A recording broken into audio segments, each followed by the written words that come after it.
こんにちは、メイです。今回から放置されていたブラック無糖の再スタートをしていきます。どんな島になるのか楽しみな方はぜひチャンネル登録をお願いいたします。島のテーマはスキー場のある町です。なので季節は冬です。ということでエントランスを早速作っていきます。ここからは案内所は見えませんが、今日は案内所前まで作っていきます。この島は南河口、東河口、広めの岬に長い桟橋、ほぼ真ん中に常吉ビーチ。エントランスから案内所前まで縦20マスです。今回はこの範囲を作っていきます。エントランスは利便性を高めるため、左右と正面に道が伸びていくようにします。冬の島を作るのは初めてなので、今回のために新しくマイデザインを描きました。もこもこの雪と道路にうっすら積もった雪の道です。斜めの道以外は他の方のマイデザインとも合わせやすいようにマイデザインの端いっぱいまで描いています。今回の島もいろんな方のマイデザインをお借りする予定です。ちなみに島民代表が男なのは夫の島を奪ったからですね。エントランスから案内所へ続く斜めの道ができました。お出迎えの街を作っていきます。斜めの道に合わせて西部の街並みを斜めになるように配置していきます。今回の街はカナダのウィスラービレッジがモデルです。趣味のスノーボードが好きすぎて以前住んでいた街です。中世の街並みも後ろに置きます。いい思い出も酸っぱい思い出もいろいろあるので複雑な心境になりながら作っています。エントランスの近くには絶対に自宅を置くと決めているので、今回も自宅を設置します。薄い黄色をしていますが、後で濃い黄色に変えていきます。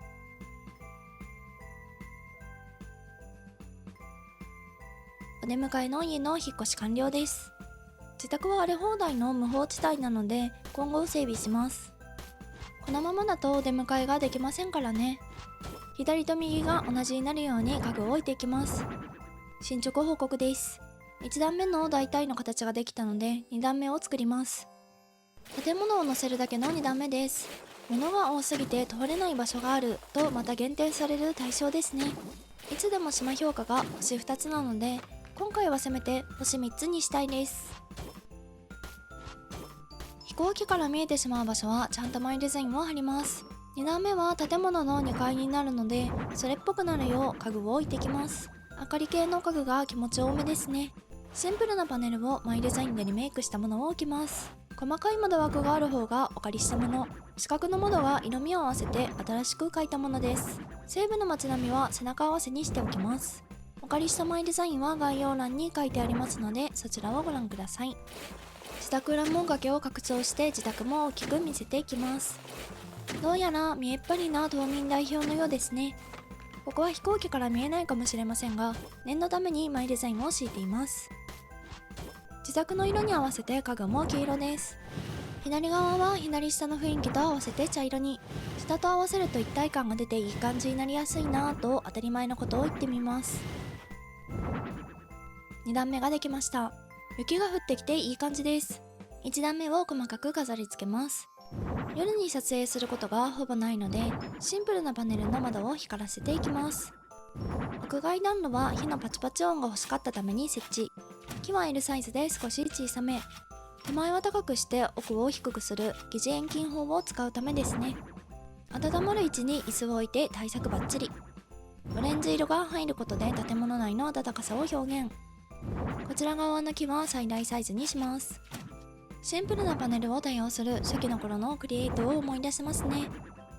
ウィスラーの街は石壁が多いので柵は石で。意外とレンガじゃないんですよね。理由は知りません。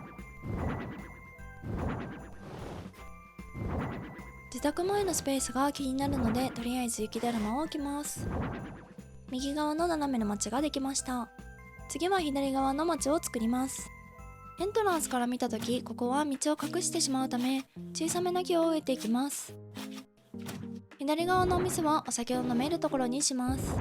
木に電球がついているものは描きました。中世の街並みを西部の街並みで囲うように配置します。店の入り口前をマイデザインで整備し忘れていたので段差をつけていきます。明かりのついた窓のあるドアを描きましたが、一見窓にしか見えないトラップです。マイデザインの色パレットが残っていなくて、取っ手を目立たせることができませんでした。こちらも石壁。ポスタースタンドのマイデザインはゆうさんのデザインを参考に描きました。お店に厚みを持たせていきます。2段目を大きめに作って足場の確保。雪でほぼ埋もれた白いレンガを敷いています。こちらも西部の街並みを背中合わせに置いていきます。足場はなかった存在にしていき、薪ストーブで煙突を作ります。お酒で体を温めるお店ができました。寒い冬はこれで乗り越えられますね。店の裏側を作ります。裏側はエントランスから見えない位置なので手抜き工事です。パン屋の入り口を作ります。ドアが開けっぱなしなので暖房代がエグそうです。このガラスのも自作です。こちら側は出店方式のスープ屋さん。野菜がたっぷりなので案内所のタヌキたちの御用達設定です。お出迎えの街の出口を作ります。入り口があれば出口もあるのです。左側はまだ未定なので途中まで作っていきます。店の裏側ができました。パン屋で買ったパンとスープで小腹はバッチリ満たせます。パン屋はハリボテなので買うところはないんですけどね。エントランスから見るとこんな感じに仕上がっています。ビンタもウキウキショッピング中です。サクッと案内所前も作っていきます。天気が変わったのは日付を変えたからですね。案内所前も左右に道を伸ばします。毎度おなじみ、案内所前は左右対称です。うずめの姉子は追い出さないことを条件に島を奪い取ったので一生この島にいます。